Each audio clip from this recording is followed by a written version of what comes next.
USC's revenge tour continues this week as they return home to the friendly confines of the LA Coliseum to take on the Cal Golden Bears. Can Caleb Williams continue his run of dominating play? Will the USC defense rebound against a struggling Cal offense? We'll talk about all of that and more on this week's Trojan Game Preview.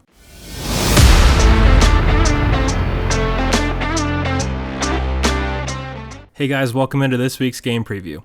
The Cal game has always been one of my favorites on USC's schedule. Regardless of Cal potentially following USC to the Big Ten or not, I hope this rivalry game can continue in some capacity. Last year's game was undoubtedly the weirdest USC game I have ever watched. I still have an enormous amount of respect for all the players who made the trip up to Berkeley and played in that game. But talking about this year's game, we don't know who was going to play in this game for the Trojans. Lincoln Riley doesn't like to reveal much of anything when it comes to injuries, so we'll proceed assuming that Jordan Addison, Mario Williams, Andrew Voorhees, and Eric Gentry are all out. Even with those players being out, SC has a big advantage on paper in this one.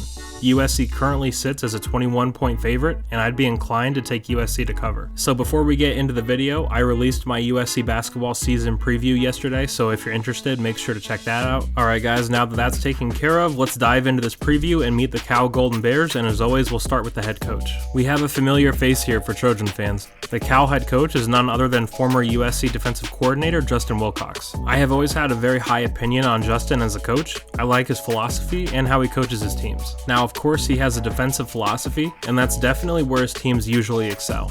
Earlier in the week, Lincoln Riley talked about his view on this Justin Wilcox defense. Yeah, they're just really well coached. It reminds me of, some of the guys that played against a bunch in the Big 12. There's some pretty good defensive reputations of guys we coached against. I think about like a TCU in the last 15 years where, Coach Patterson being the head coach there all the years we competed against them, and he just seems like the names and faces always change, but they were always, so tremendous on defense and so well coached and knew their scheme inside and out. And it's not the same scheme as TCU, but you can just tell, like, you could see obviously Justin's influence on it, and no surprise with his reputation as the defensive coordinator and defensive mind. They got a really good defensive staff, and like these guys, you watch people week to week, and like you don't play that many people that they just do something that's totally schematically differently than anybody else. You don't see that very much anymore, but what you do see is the small kind of intricate details of how people do things and what gives them trouble and how well do they know their system and kind of where the strengths are and the weaknesses and how they cover up for the weaknesses and how they attack the strengths. And like these guys it sounds simple, like they're really, really well coached. They are. They don't beat themselves. They're in the right position.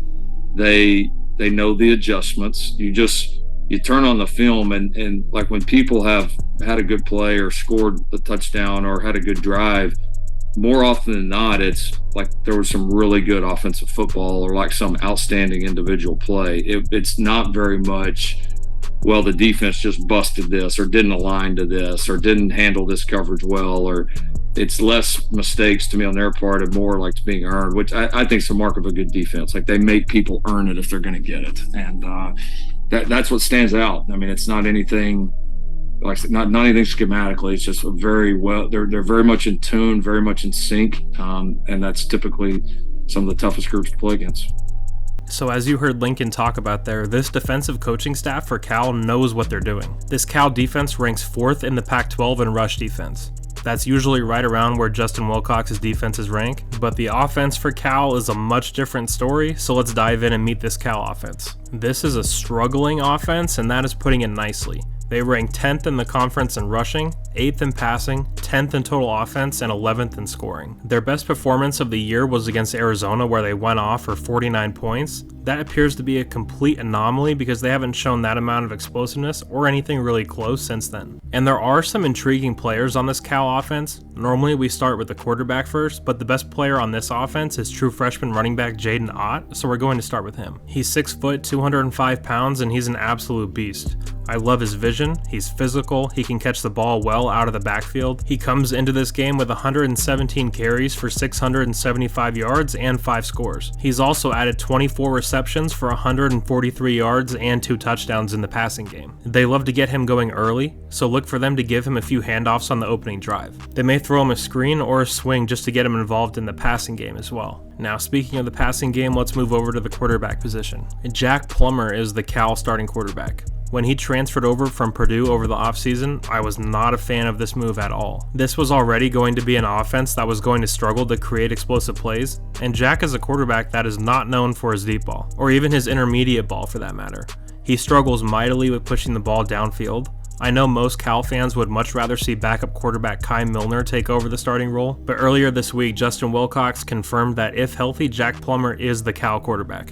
Plummer comes into this game completing just above 60% of his throws for 1,900 yards, 13 touchdowns, and 5 picks. He struggles a lot with pressure. He tends to drop his eyes when a rusher gets through, so getting a consistent pass rush will be huge for SC in this game. Now, Cal has one of my favorite wideouts in the entire country. It's another freshman, J. Michael Sturdivant. This Cal offense really has some young talent at the skill positions, and Jay has the most upside of any of them. He has already hauled in 43 balls for 516 yards and 6 touchdowns.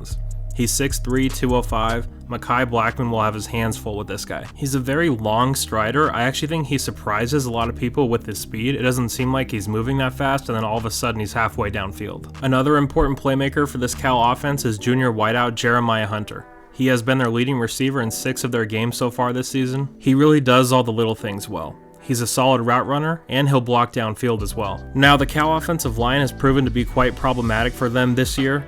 Cal ranks 114th nationally in sacks allowed, having given up a total of 25 so far. And this is a game where Tooley and Nick have to be dominant and force Plummer into mistakes, and I have faith that they will do just that. Now, some interesting numbers for this Cal offense. They rank 48th in passing offense, 106th in rushing offense, and they're the 56th best red zone offense. Alright, so let's move over to the other side of the ball and meet this Cal defense. Now, I read you the Cal offense's rankings in the Pac-12, and it was pretty bad, but it's what I expected. But the defensive rankings really surprised me. Like I said earlier, Cal is 4th in rush defense, and that's where the positives end. They are dead last in pass defense and 9th in total defense. When a team that is known for making its mark on the defensive side of the ball, those numbers are unacceptable. Now let's meet some of these Cal defensive players. The leader of this Cal defense is senior linebacker Jackson Sermon. He's actually the son of Cal's defensive coordinator, Peter Sermon. He leads the team with 76 total tackles. He's also added on 1.5 sacks, an interception, and a forced fumble as well. He calls and sets the defense for Cal, so he's the unquestioned leader. He's very important on that defense. Now, one thing this Cal defense is very good at is forcing interceptions, having already forced 10 on the year. The Cal secondary actually has 7 of those 10 interceptions, and 4 of those interceptions were had by the dynamic safety duo of Daniel Scott and Craig Woodson. They play really well together. They are both playmakers and have a ton of experience between them. Miles Jernigan leads this team in sacks with 3. This Cal pass rush definitely isn't one of the more ferocious ones this SC offensive line will see all year, so Caleb should have a good amount of time to hang back there and make plays like only he can. Now, some interesting numbers for this Cal defense. They rank 61st in scoring defense, 75th in third down defense, and 126th in passing yards allowed. Now it's time for my keys to the game, and as always, we'll start with the offense. My first key for the offense is run the ball.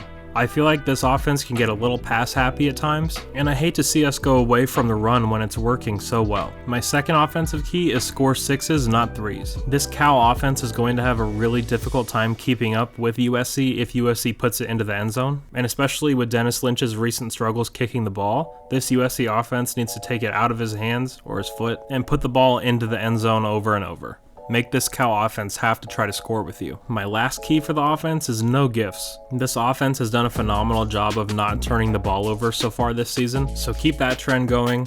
Don't fumble the ball. No drive-killing personal fouls or bad holding calls. Do your best to keep these Pac-12 refs out of the game, even though we know that's virtually impossible. Now, moving over to the defensive side, my first key is pressure Plummer. Like I said earlier, Jack Plummer really struggles with pressure, and this Cal offensive line lets up a lot of pressure, so there's no excuses for the USC defensive line in this one.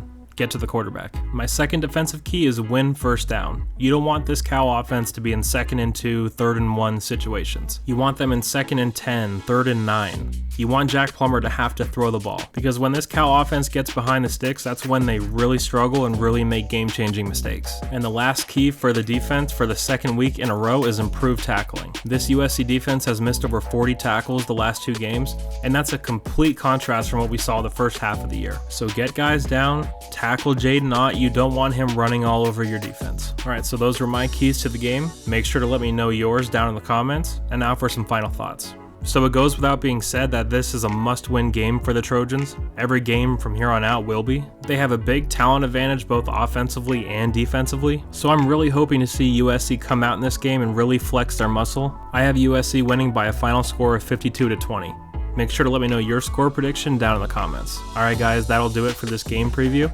I'll talk to you all Monday when we recap this USC Cal game. And as always, thank you so much for listening. Please like and subscribe, and I'll see you next time. Fight on!